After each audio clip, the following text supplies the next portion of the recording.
పచ్చటి అరణ్యంలో ఒక చిన్న చురుకైన చీమ ఉండేది. అది బలహీనంగా కనిపించినా గట్టిగా ప్రయత్నించే స్వభావం కలిగి ఉండి ఎప్పుడూ ధైర్యంగా ఉండేది. ఒకరోజు చీమ నీరు తాగడానికి దగ్గర్లోని చెరువుకు వెళ్ళింది. కాని జారి చెరువులో పడిపోయింది.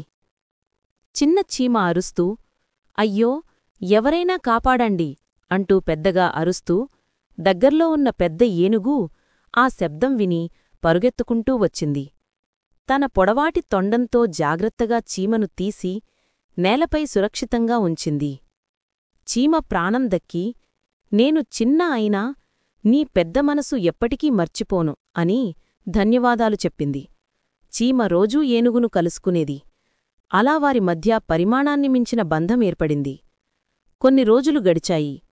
ఒకరోజు అరణ్యంలో తీవ్రమైన గాలి వీచింది.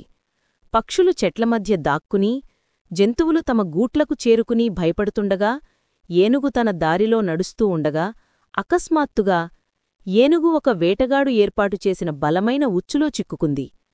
ఏనుగు శక్తి ఎంత ఉపయోగించినా బయటపడలేకపోయింది. ఏనుగు భయంతో అరుస్తూ, ఎవరైనా ఉన్నారా, నాకు సహాయం చెయ్యండి అని.